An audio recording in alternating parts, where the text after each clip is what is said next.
کچھ عنایت فرمایا۔ نبی پاک علیہ السلام کے فقیر اور آپ کی برکت سے آپ کی امت کو بہت بڑی بڑی نعمتیں عطا ہوئی ہیں۔ اصل بات یہ ہے کہ ہم نے اپنی زندگی کا جو رخ مقرر کر رکھا ہے، اپنی زندگی کا جو رخ ہمارا چل رہا ہے، اس کی چھوٹی سی مثال یہ ہے کہ اگر آپ کو دہلی کا سفر کرنا ہے، ظاہر بات ہے کہ دہلی کی لائن پر آپ کو سفر کرنا ہوگا۔ اگر سفر تو ہے آپ کے سامنے دہلی کا، لیکن آپ نے بجائے دہلی کے لائن پر چلنے کے دوسری لائن کو اختیار کر لیا، تھوڑا ہی سا فرق ہو جائے گا آگے جانے کے بعد، اور روٹی کا راستہ آپ نے اختیار کر لیا اور اب آپ روٹی کے راستے پر چل رہے ہو، تو ظاہر بات ہے کہ آپ اپنی اصلی منزل پر نہیں پہنچ پائیں گے۔ تھوڑی دیر کے بعد آپ کو معلوم ہو جائے گا کہ ہماری گاڑی جو ہے وہ روڑکی کی طرف چل رہی ہے، لکسر کی طرف چل رہی ہے، دہلی کی طرف ہماری گاڑی نہیں ہے۔ آپ گاڑی میں بیٹھے ہوئے ہیں، چاہے فرسٹ کلاس میں بیٹھے ہوں، لیکن آپ پریشان ہیں، آپ پریشان ہوں گے، آپ کو بہت زیادہ پریشانی لاحق ہوگی کہ بھائی یہ تو بجائے اس کے کہ ہم اپنی منزل کے قریب ہو رہے ہیں، اپنی منزل سے اور دور ہو رہے ہیں، ہمارا راستہ بالکل بدل گیا۔ بالکل اسی طریقے سے آج امت مسلمہ اپنی گویا کہ منزل کو نہیں پہچان رہی ہے، مسلمان اپنی منزل کو نہیں پہچان رہے ہیں کہ ہماری اصلی منزل کیا ہے، ہمارا سفر اصلی کیا ہے، اور ہمارے سفر کا رخ کدھر ہونا چاہیے، کس طرح ہونا چاہیے۔ آج ہم اس سے بالکل گویا کہ غافل ہیں، اپنے راستے کو بدلے ہوئے ہیں، اپنی منزل کو بدلے ہوئے ہیں، اپنے سفر کو بدلے ہوئے ہیں۔ دنیا میں دو قسم کے انسان ہیں، ایک تو وہ انسان ہیں کہ جو اللہ کو ایک مانتے ہیں اور اللہ کی عبادت ہی کو اصل مانتے ہیں، اور اللہ تعالیٰ کے نبی اور رسول علیہ السلام کی اتباع کو اصل مانتے ہیں، جس کو نام ایمان ہے، جس کا نام ایمان ہے، اور پھر اس کے مطابق زندگی گزارنا، اس کا نام اسلام ہے، مذہب اسلام، اسلامی زندگی گزارنا۔ یہ دوسرا انسان وہ ہے کہ جو اللہ کو ایک نہ مانے اور جو اللہ کے نبی پاک محمد صلی اللہ علیہ وسلم کو اللہ کا رسول نہ مانے اور اللہ کے دین کو نہ مانے، وہ اپنا راستہ الگ اختیار کرتا ہے۔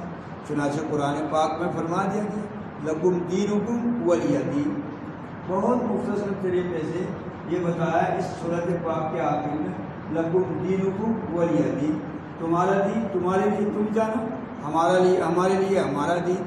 بس بات کیا ہے، ہمیں یہ سوچنا پڑے گا کہ ہم اپنی زندگی کو کس طریقے سے گزاریں، اپنی زندگی میں ہم کس طریقے سے اللہ کی عبادت، اللہ کی اطاعت، نبی پاک صلی اللہ علیہ وسلم کی اتباع اور نبی پاک علیہ السلام کی ہدایات کے مطابق، تعلیم کے مطابق، یعنی قرآن و حدیث کے مطابق ہم کس طرح زندگی گزاریں، ہمیں یہ سمجھنا پڑے گا۔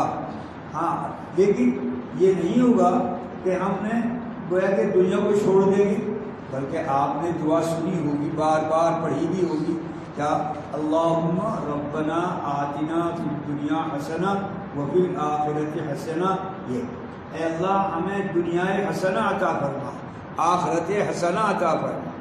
دنیا کو چھوڑا نہیں گیا، دنیا کو چھڑایا نہیں گیا، دنیا کے اندر رکھتے ہوئے رہتے ہوئے یوں فرمایا کہ یہ دعا کرو اور اس دعا کے مطابق عمل کرو کہ اللہم ربنا آتنا فی الدنیا حسنہ، اے اللہ ہمیں دنیا حسنہ عطا فرما۔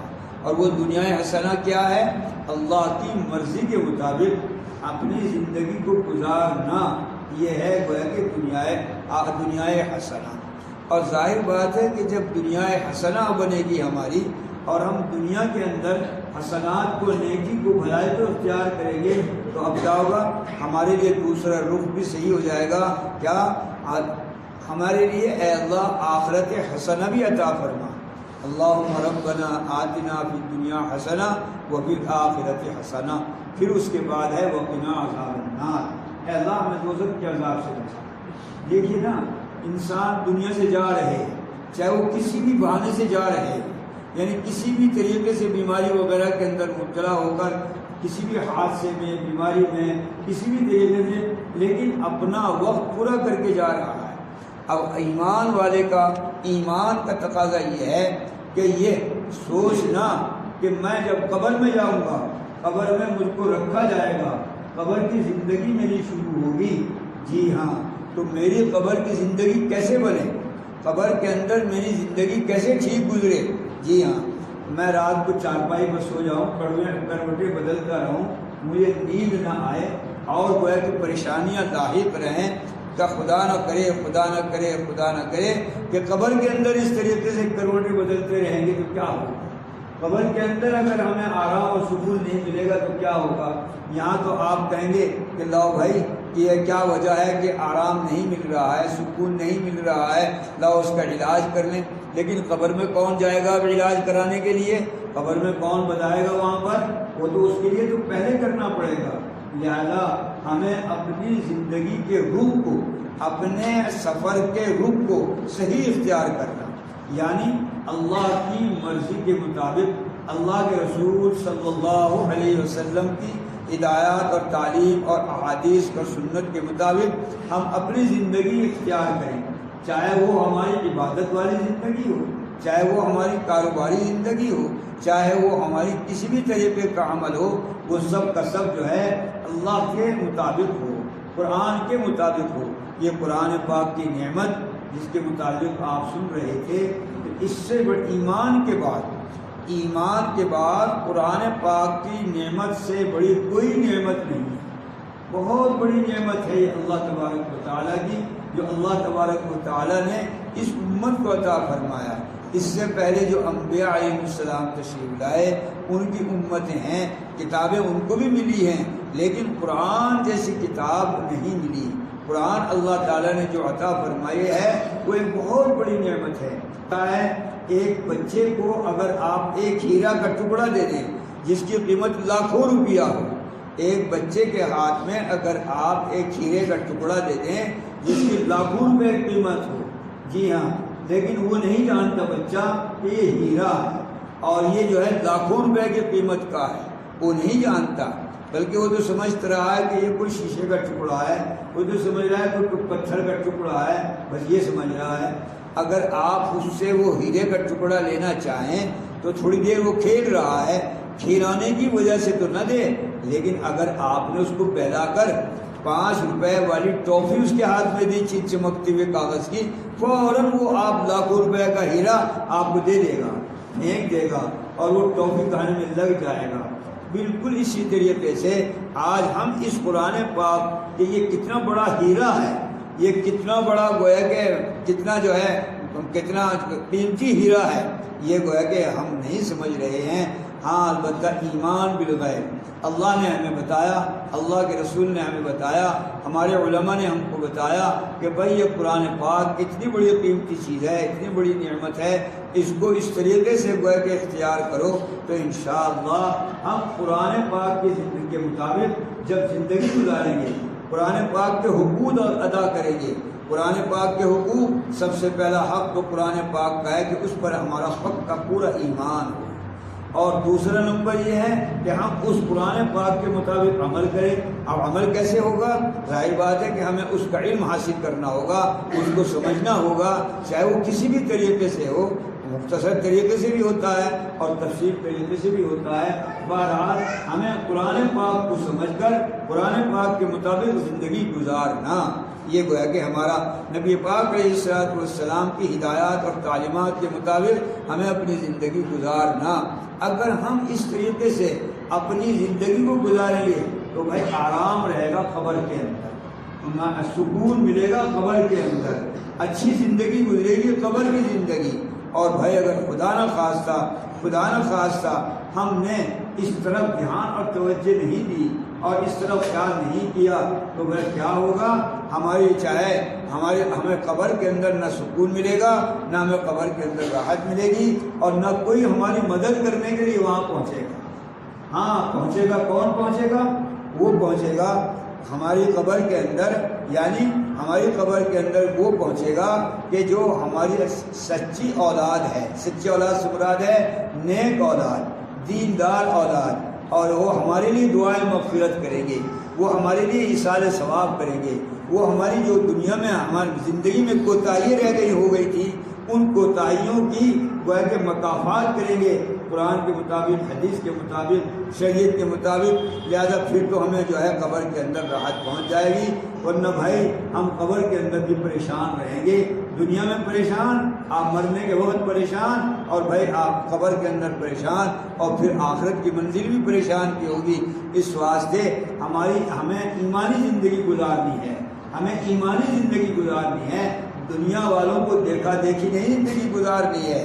ہاں جب ہم ایمانی زندگی گزاریں گے، اسلامی زندگی گزاریں گے تو انشاءاللہ ہمیں ہر طرح سے دنیا کے اندر راحت، ہر طرح سے ہمیں سکون ملے گا۔ اور بھائی مرنے کے بعد کی جو زندگی ہے کتنی، جی ہاں 1000 برس ہم قبر کی زندگی گزاریں گے، ہم وہاں پر بھی انشاءاللہ آرام اور راحت کے ساتھ رہیں گے۔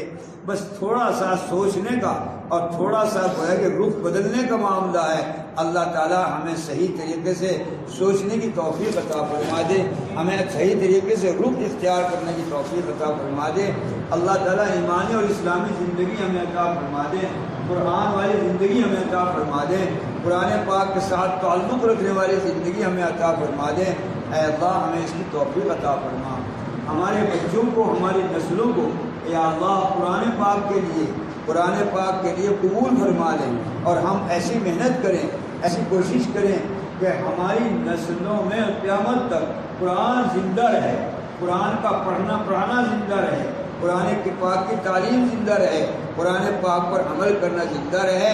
ہمیں اس کی توفیق عطا فرما دے، وما توفیق الا باللہ۔ اللہم صل علی سیدنا مولانا محمد کما صلیت علی ابراہیم وعلی آل ابراہیم انک حمید مجید۔ ربنا ظلمنا انفسنا وان لم تغفر لنا وترحمنا لنكونن من الخاسرين وتب علينا یا مولانا انک انت التواب الرحیم۔ یا اللہ بہت گنہگار ہے، یا اللہ یقیناً گنہگار ہے۔ اے اللہ ہماری تمام زندگی گناہوں میں گزر رہی ہے، گناہوں کے سمندروں کے اندر اے اللہ گزر رہے ہیں، اے اللہ گناہوں کے ساتھ ہم زندگی گزار رہے ہیں۔ اے اللہ ہمارے تمام گناہوں کو معاف کرو، ہمارے تمام گناہوں کو معاف کرو۔ اے اللہ چھوٹے اور بڑے سب گناہوں کو معاف کرنا۔ اے اللہ ہماری مغفرت کرو، یا اللہ ہماری مغفرت کرنا۔ یا اللہ جتنی یہاں حاضر ہیں ان کی بھی مغفرت کرنا، جو حاضر نہیں ہیں ان کی بھی مغفرت کرنا، جو اس دنیا سے جا چکے ہیں ان کی مغفرت کرنا۔ یا اللہ ہمارے آباء و اجداد کی مغفرت کرنا، ہمارے اساتذہ اور مشائخ کی مغفرت کرنا۔ یا اللہ پوری امت مسلمہ کی مغفرت کرنا، ایمان والے کی مغفرت کرنا۔ یا اللہ مسلمان اہل ایمان کی حفاظت کرنا، اہل ایمان کی حفاظت کرنا، ہر طرح سے حفاظت کرنا، ہر طرح سے مدد کرنا، ہر طرح سے نصرت کرنا۔ یا اللہ تمام بیماریوں سے شفا عطا کرنا۔ اے اللہ یہ پریشان کل بیماری ہے، اے اللہ اس سے بھی ہماری حفاظت کرنا۔ اے اللہ امن و امان عطا کرنا۔ اے اللہ ہمارے گھروں میں، اے اللہ ہمارے محلوں میں، ہمارے شہروں میں، ہمارے ملک میں، پوری دنیا میں اے اللہ امن و امان عطا کرنا، سکون عطا کرنا، راحت عطا کرنا۔ یا اللہ ہم سب پر رحم فرما، ہم سب پر قدر کرنا۔ یا اللہ رمضان مبارک کے حقوق ادا کرنے کی توفیق عطا کرنا، روزوں کے حقوق ادا کرنے کی توفیق عطا کرنا، قرآن پاک کے حقوق ادا کرنے کی توفیق عطا کرنا۔ یا رب العالمین نماز تراویح کا حق ادا کرنے کی توفیق عطا کرنا۔ یا اللہ تقوی والی زندگی عطا کرنا، تقوی والی زندگی عطا کرنا۔ یا اللہ تقوی والی زندگی عطا کرنا۔ یا اللہ ہر قسم کے شرور و فتن سے ہماری حفاظت کرنا۔ یا اللہ ہر قسم کے شرور و فتن سے ہماری حفاظت فرما۔ اے اللہ دشمنوں سے ہماری حفاظت فرما، اپنے دشمن ہوں یا پرائے دشمن ہوں، اے اللہ ہر دشمن سے ہماری حفاظت فرما۔ یا اللہ ہر طرح کا امن و امان عطا فرما۔ اے اللہ جو بیمار ہیں شفا عطا فرما، جو کسی الجھن میں مبتلا ہے ان کی الجھن کو دور کرنا، جو کسی پریشانی کے اندر مبتلا ہے ان کی پریشانی کو دور کرنا، جو کسی مصیبت کے اندر گرفتار ہے ان کی مصیبتوں کو دور کرنا۔ یا اللہ معاشی اعتبار سے، معاشرتی اعتبار سے اے اللہ ہمیں خیر عطا فرما، ہمیں خیر عطا فرما۔ اللہم ربنا آتنا فی الدنیا حسنہ وفی الآخرۃ حسنہ وقنا عذاب النار۔ ربنا لا تزغ قلوبنا بعد إذ هديتنا وهب لنا من لدنك رحمة إنك أنت الوهاب۔ یا اللہ اس قرآن پاک کے سننے کو قبول فرما، سنانے والے کو بھی قبول فرما، سننے والوں کو بھی قبول فرما۔ اے اللہ اس قرآن پاک کے سننے میں، سنانے میں، پڑھنے میں اللہ جو کوتاہی اور غفلت کو اس کو معاف فرما۔ آئندہ کے لیے ہمیں اس کا تدارک کرنے کی توفیق عطا فرما۔ پورے مہینے ہمیں نماز تراویح کا اہتمام رکھنے کی توفیق عطا فرما۔